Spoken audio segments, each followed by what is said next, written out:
మిత్రులారా అందరికీ నమస్తే. నేను గరిడేపల్లి సత్యన, న్యూ లక్ష్య ఆర్గనైజేషన్. దేశవ్యాప్తంగా 52% బీసీలు ఉన్నారు. తెలంగాణ రాష్ట్ర వ్యాప్తంగా 65% మా లెక్కలు, ప్రభుత్వ లెక్కలు 56.33% అని బీసీ లెక్కలు చెప్తా ఉన్నాయి. ఈ దేశ మూలవాసులం మేము.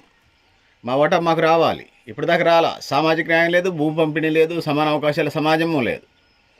దేశంలో ఆర్థికంగా బలహీన వర్గాలకు సాయం చేయాలనే ఉద్దేశంతో కేంద్ర ప్రభుత్వం ఈడబ్ల్యూఎస్ రిజర్వేషన్స్ పెట్టుకుంది. ఇది ఆర్థికంగా కనుక కాదు, అగ్రకులాలు రిజర్వేషను దొడ్డిదారిన పెట్టుకున్నాయి. ఒక తుపాకీ తూటా బేల్ లేదు, ఒక ఇది బేల్ లేదు, ఒక ఇది లేదు, ఒక ఇది లేదు, ఒక ఇది లేదు, ఒక ఆమరణ దీక్ష లేదు, బాష్పవాయువు లేదు, ఆమరణ లేకపోతే ఆత్మాహుతి లేదు. ఈడబ్ల్యూఎస్ వడ్డించోడు మనోడైతే మూల కూర్చున్నా మూలగ బొక్కలు వచ్చిన చందంగా ఈడబ్ల్యూఎస్ రిజర్వేషన్స్ చేసుకున్నారు. 10% లేని జనాభాకి 10% రిజర్వేషన్ పెట్టుకున్నారు. మరి 10% జనాభా ఉన్న చోట మరి పేదలే 10% ఉంటారా? అందులో కొంతమంది ధనికులు ఉంటారు కదా. అది ఎంత వివాదాస్పదమైనటువంటి ఈడబ్ల్యూఎస్ రిజర్వేషను దొబ్బుకుపోయి బీసీలకి 42% రిజర్వేషన్ అంటే ఒక నోటికాడ కూడబెట్టి కొడతా ఉన్నారు, కాలుతోదంతా ఉన్నారు. విద్యా ఉద్యోగాలతో పాటు స్థానిక సంస్థల్లో బీసీలకి 42% రిజర్వేషన్ ఇవ్వాలని చెప్పేసి చాలా కాలంగా డిమాండ్ ఉన్నది. భారత రాజ్యాంగం 2019లో 103వ సవరణ చేస్తూ, రాజ్యాంగ సవరణ చేస్తూ కేంద్ర ప్రభుత్వం ఆర్థికంగా వెనకబడిన వర్గాల వారికి రిజర్వేషన్ కల్పించింది. దీనివల్ల ఆర్థికంగా వెనకబడిన వర్గాల వారికి జాతీయ విద్యా సంస్థల్లో, కేంద్ర ప్రభుత్వ సంస్థల్లో 10% ఈడబ్ల్యూఎస్ వాళ్ళు దొబ్బకపోయారు. ప్రభుత్వం వారి వార్షిక ఆదాయాన్ని 8 లక్షలుగా పెట్టారు. ₹1 10 కోట్లు కూడా 8 లక్షలు తెచ్చుకుంటున్నాం ఎంఆర్ఓలుగా డబ్బులు పెట్టి. దానికి అసలు ఇదే లేదు, దొబ్బకపోవటం తప్ప మరొకటి లేదు. సో శాస్త్రీయత లేదు దానికి. అయినా కూడా వడ్డించోడు మనవాడు చందంగా వాళ్ళు చేసుకొని పోతున్నారు. సో ఇది ఇట్లా ఉంటే సవరణ న్యాయబద్ధతను సవాల్ చేస్తూ జనహిత అభియాన్ అనే స్వచ్ఛంద సంస్థ వాళ్ళు కోర్టులో సవాల్ చేశారు. కేవలం ఆర్థిక పరిస్థితి ఆధారంగా రిజర్వేషన్లు ఇవ్వచ్చు అనేది రాజ్యాంగంలో ఎక్కడా లేదు. వాస్తవం కూడా అది. ఎంఆర్ బాలాజీ ఇందిరా సహాని కేసులో రిజర్వేషన్లు 50% పెంచకూడదనే తీర్పు ఉంది. ఆర్థికంగా వెనకబడిన సమూహంలో ఎస్సీ, ఎస్టీ, ఓబీసీలు చోటు లేకపోవడం కులవక్ష అంటూ ఈ స్వచ్ఛంద సంస్థ కోర్టులో ఆశ్రయించింది. సో ఇది పరిస్థితి. సుప్రీంకోర్టు 5 సభ్యుల సన్మాసం 3:2 తేడాతోని 3:2 ఆమోదం తెలుపుతూ తీర్పునిచ్చింది. కాలేకర్ కమిటీ, మండల కమిషను, ఇది రాష్ట్రాలు ఏర్పాటు చేసిన బీసీ కమిషన్లు అన్నీ బీసీలు, ఓబీసీలు జనాభా 52.55% ఉన్నట్టుగా ఫైనల్ చేసినాయి. జనాభా లెక్కలు ఎస్సీ, ఎస్టీ జనాభా లెక్కలు సేకరిస్తూ ఉన్నారు. బీసీలు కూడా సేకరించాలి.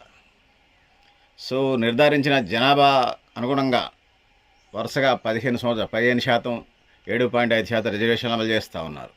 15% ఎస్సీలకు, 7.5% ఎస్టీలకు అమలు చేస్తూ ఉన్నారు. ఆర్థికంగా వెనకబడిన వర్గాలకు సంబంధించి వీళ్ళని మినహాయించి 77.5%, మిగిలిన 22.5% వారికి, అంటే దేశంలో ఓసీలు 22.5% 10% రిజర్వేషన్లు కల్పిస్తూ ఉన్నారు. ఈ 22.5%లో 1.5% ముస్లింలు ఉన్నారు. ఈ 15% ముస్లింలు 2019 నుంచి ఇప్పటివరకు 0.5% మంది కూడా, అంటే ముస్లిం మైనారిటీలకు సంబంధించి వాళ్ళు మరి వాళ్ళ నాయకులు ఏం చేస్తున్నారు, గాడుదలు వేస్తున్నారు.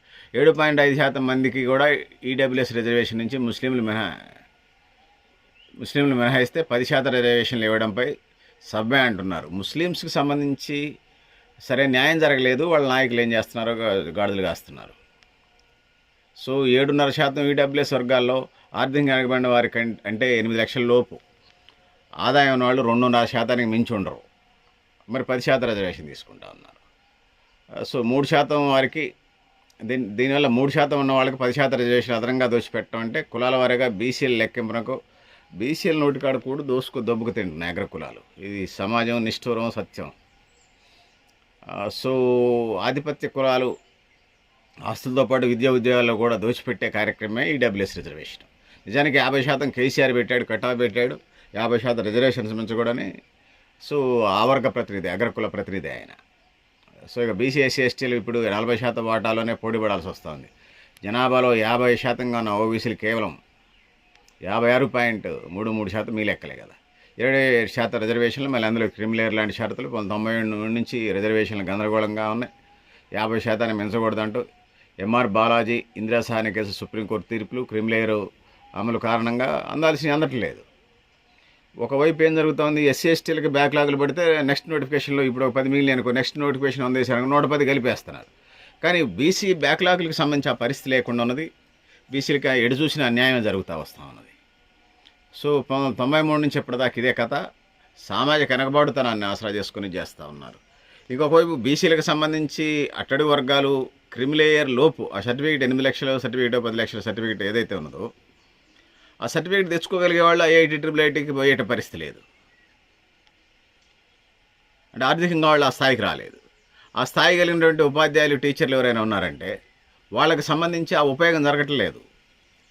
ఎందుకంటే వాళ్ళకి సర్టిఫికెట్లు షరతులు పెట్టి వాళ్ళకేం ఎలిజిబిలిటీ ఇవ్వట్లేదు. ఆ విధంగా బీసీల నోటికాడ కూడా ఎంత దొరికితే అంత అప్పలంగా దుబ్బక తిప్పుతున్నారు తప్పితే మరొకటి లేదు.